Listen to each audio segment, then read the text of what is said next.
Հոգեթերապիայում ամենահաճախ հանդիպող խնդիրներից մեկը ընդունումն է։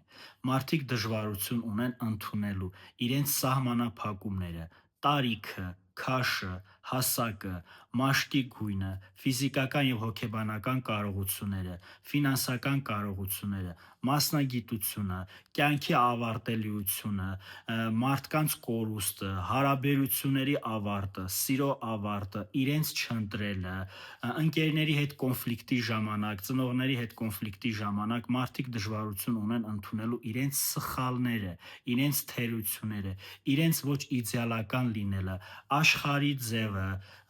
երկրի վիճակը,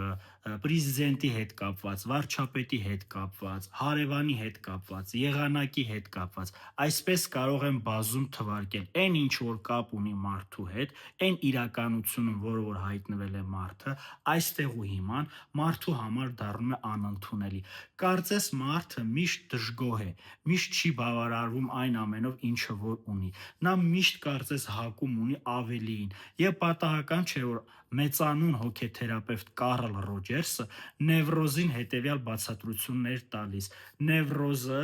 բախումն է իդեալական եսի ու իրական եսի։ Մարդիկ չեն կարողանում ընդունել իրենց հետ կապվածը, բայց կյանքի ամենամեծ, կարծում եմ, բանաձևներից մեկը քրիստոնեության կրոնի հետևյալն է, որ ամեն ինչ կարծես սկսում է առաջին քայլից, իսկ առաջին քայլերից մեկը այն է, որ մենք ընդունում ենք այն իրավիճակը, որում որ մենք հայտնվել ենք։ Ընդունելը ոչ թե միշտ խոսում է այն մասին, որ ես համաձայն եմ այն ամենի հետ, ինչ որ կատարվում է, այլ որ կան իրավիճակներ, որոնք մենք անզոր ենք փոխել։ Եվ երբեմն, երբ որ ինչ որ բան մենք ընդունում ենք, օրինակ հարազատի կորուստը, հարաբերությունների ավարտը, որ ել մեզ չեն սիրում, որ մեզ չեն ընտրել, որ տվյալ պաշտոնը մեզ չեն տրամադրել, այլ տրամադրել են մեր գործընկերոջը։ Այսինքն ընդունելու տակ թաքնված են բազում էմոցիաներ, մտքեր, ապրումներ, որոնք որ հենց խանգարում են մեզ, որպեսզի ընդունենք։ Հենց մեկը վախը, որ իմ դիմացինը գուցե ինձանից ավելի լավն է։ Սակայն ոչ ոք մեզ չի հարկադրում, որպեսզի մենք ամեն ինչ չափենք հետևյալ ստանդարտներով՝ լավ է, վատ է, ճիշտ է, սխալ է, չար է, բարի է։ Այս դիխոտոմիկ ընկալումը, այս համեմատությունները, թե ով ումից լավն է, մեր կյանքը ավելի է բարդացնում։ Եվ չէ որ ամենահայտնի աղոթքներից մեկը սկսում է հետևյալ բառերով. Աստված իմ, տուր ինձ հոգու խաղաղությամբ դիմավորել այն ամենը, ինչ կբերի այս օրը։ Այսօր մարդիկ այնքան մտազբաղ են, այնքան են տարված կյանքի այս հորձանուտի, այս դրայվով, այս շարժով, այս հասցնել ունենալով, որ երբեմն ժամանակ չեն կարողանում տրամադրել ավելի խորքային գիտելիքներին, գոյաբանական հարցերին, էգզիստենցիալ հարցերին, ով եմ ես, ինչ եմ ուզում, որտեղ եմ գնում, ինչու ունեմ այս արտաքին տեսքը, ինչ եմ կարողացել անել այս տարիների ընթացքում, ինչ դասեր եմ քաղել իմ անցած ուղուց, ինչպիսի շտկումներ կարող եմ կատարել իմ սխալներից, իմ արարքը վերլուծելուց հետո, դրական ու բացասական կողմերը ոնց բաշխել, դրականը աճացնել, բացասականը զարգացնել։ Ընդունումը, հարգելիներս, բերում է նրան, որ մարդը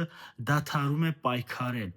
Մենք միշտ չէ որ կարողանում ենք ամբողջ էությունը, ամբողջ իմաստը հասկանալ երևույթների ու իրականության կամ իրավիճակի։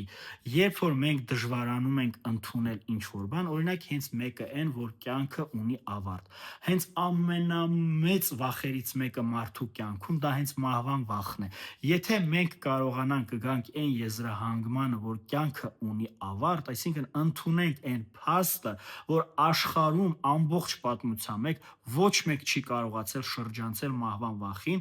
մահվան վախի, մահվան գաղափարը ընդունելը մեզ հնարավորություն է տալու, որպեսզի մենք կարողանանք մեր կյանքը ավելի ռացիոնալ, ավելի արդյունավետ, ավելի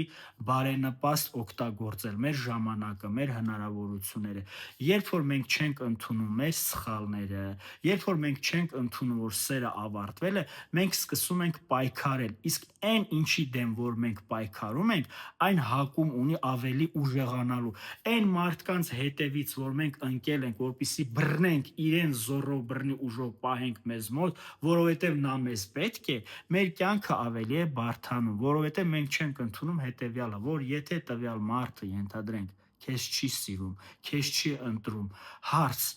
ինչի թե պետք այդ հարաբերությունները, որում որ քեզ չեն սիրել, որում որ քեզ չեն ընտրել։ Դու ուղղակի կարճել ես այդ մարդուց, որովհետև այդ մարդու հետ կապված դու գուցե ունեցել ես պլաններ, որովհետև գուցե այդ մարդու հետ ապրելու շփման ընթացքում ստացել ես, բավարարել ես այն կարիքները, որը որ նախկին կյանքում չես բավարարել։ Քանի դեռ մենք չենք ընդունում այն փաստերը, այն երևույթները, որոնք անքակտելի, անհերքելի են, մեր կյանքը դառնում է պայքար։ Իսկ այն ինչը, որ մենք անվանում ենք պայքար, այն ինչի դեմ որ մենք պայքարում ենք, մենք կորցնում ենք մեր անդորը։ Այսինքն ավելի է բարդանում կյանքը։ Գուցե ինչ որ տեղեր, ինչ որ տողերում կարդացել ենք, ինչ որ անվանի մարդիկ քարոզել են, որ կյանքը պայքար է, պետք է հաղթահարել, պետք է անդադար կռվել, պետք է ստանալ, պետք է չարչարվել, պետք է տանջել։ Այս ամեն ինչը ավելի է բարդացնում մեր կյանքը, իսկ ընդունելուց երբեմն գալիս են պահեր, որ մենք ընդունում ենք ուղղակի, որ մենք անզոր ենք, որ մենք ընդունում ենք, որ տվյալ հարցի վերաբերյալ մենք ունենք խոցելի կողմեր, մենք թույլ ենք, մեր ուժերը չի հերիքում, մեր գիտելիքը չի հերիքում։ Ընդունումից հետո կարծես մարդը ավելի է հանգստանում, կարծես մարդու միտքը ավելի է պայծառանում, այսինքն տեսնում է հնարավորություններ այնտեղ, որտեղ որ նախկինում չի տեսել, որովհետև քանի դեռ մենք չենք ընդունում, թե ինչի մեջ ենք հայտնվել, մենք շարունակում ենք պայքարել, հետ բերել այն ամեն ինչը որ անհնար է հետ բերել։ Եվ ի վերջո նաև Kübler-Rossի կորստի հետ կապված փուլերը, 5 փուլերը, վերջին փուլը ընդունումն է։ Այսինքն, քանի դեռ մարդը այն մնացած փուլերը ապրելով չի եկել հասել ընդունմանը, նա չի կարողանում ընդունել, չի կարողանում գտնել խաղաղություն, հանդարտացում, որ տվյալ մարդը գոյություն չունի, որ ես ունեմ այս հիվանդությունը եւ այդ հիվանդությունը գուցե անբուժելի է։ Ընդունումը այն մասին չի, որ մարդը ձեռքերը ծալի ու նստի։ Ընդունումը այն մասին է երբեմն, որ այն ինչ որ կատարվեց իմ կյանքում, դա չեմ կարող փոխել։ Հետևաբար կարիք կա մտածելու այլ ինչ տարբերակներ կա, այլ ինչ ձևով կարող եմ լուծել այս հարցը։ Ի վերջո ընդունումը նաև այն մասին է, որ դիմացինիս վարքը, բնավորության գծերը ես չեմ կարող փոխել։ Ես կամ պետք է ընդունեմ նրան այնպիսին, ինչպիսին որ նա կա, կամ պետք է դադարեցնեմ շփումը։ Եվ ի վերջո հոգեթերապիայում բուժիչ է դառնում այն հանգամանքը, որ հոգեթերապևտը այցելուին մաքսիմում ընդունում է այնպիսին, ինչպիսին որ նա կա։ Այսքանը սիրելիներս։